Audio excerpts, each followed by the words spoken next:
Hello, YouTubers. This is Joe Bravo with Mo Bravo's Knife Reviews. Today I have two little guys for you.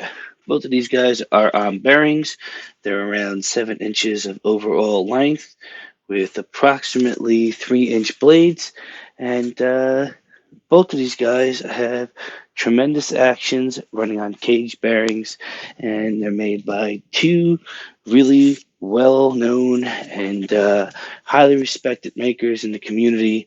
We have the Steve Karroll KC3, and we have the Matt Christensen of Christensen Knife Works Small Tyrant. Get the ruler out just to see.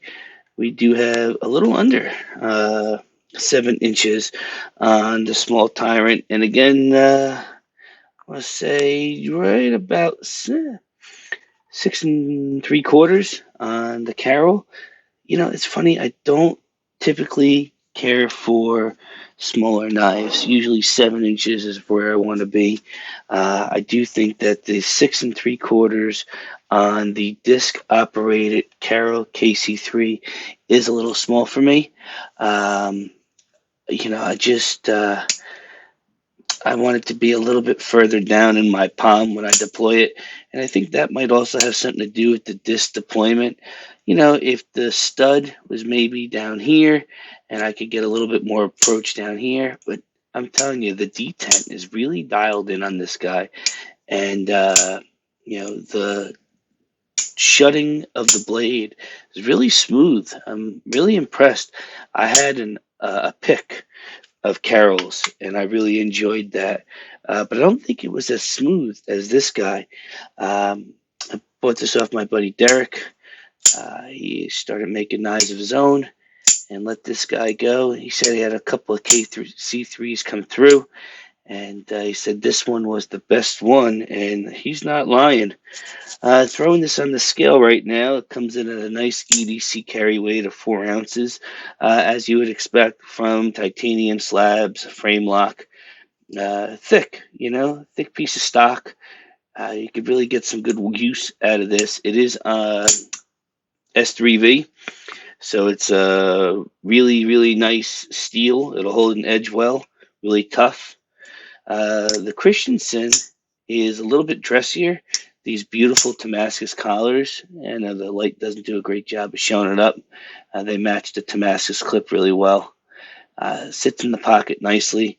Again, a thicker knife, thicker blade stock. I think the blade stock on the Christensen, is noticeably thicker than it is on the Karroll. Matt does a great job with his grind, and Steve does as well. Both of these have some really nice grinds on the swedge, and nice and thin. Matt makes, oof. Steve too. Just both of these are really sharp.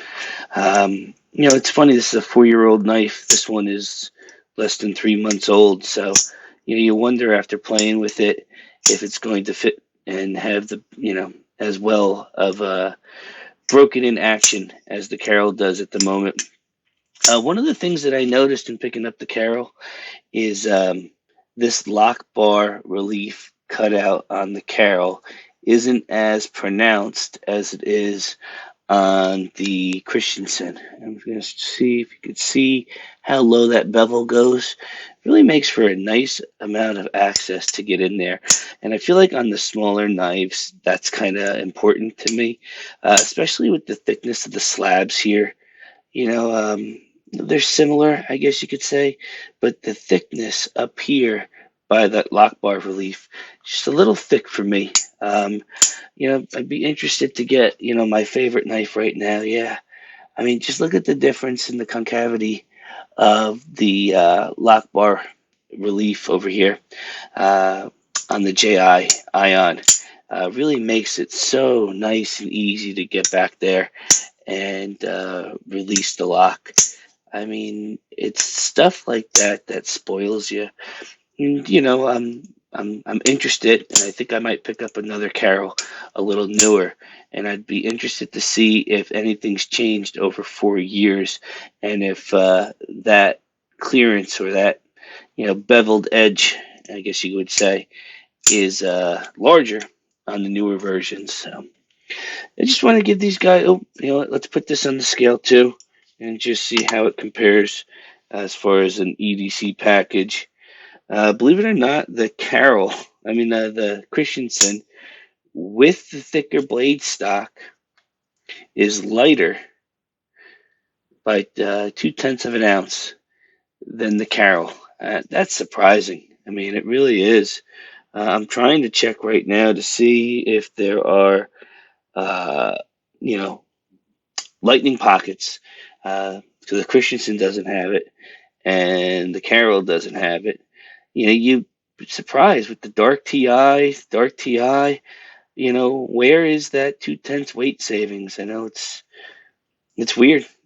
I wouldn't have thought it, and not that it's really that big of a deal or that much of a difference. But if you looked at both of these knives, I would say that the Karroll would have been the lighter of the two. But that's why you put them on the scale. That's why you try them out. That's why you get them in hand, and when they're not the right ones, that's why you move them on. I talked to Matt, and I'm going to see about possibly getting a Misfit or a Tyrant. I think that with a little bit more length, even another half an inch or so, this would really be a perfect knife for me as it sits, very close to the size of the Ion, which is one of my favorites. So if the Misfit or the Tyrant, grew another half inch, 3/4 of an inch to around 7 1/4, 7 1/2, man, that would be a really sweet knife. Get some really good purchase in the hand, and hopefully it works out. Well, I hope everybody has a great weekend. I hope everybody that's amping up for Blade is excited. The two knives that I'm going to have up for sale on my Instagram are going to be the Karroll KC3 is going to go back into the wild, and then my Maverick Concepts Integral. So if you have any interest, reach out to me on Instagram at Watson and the Shark, and looking forward to hearing from you and your feedback on the Karroll and the Christensen. I'd be interested to see which knife you guys like better. So have a great weekend, and take care.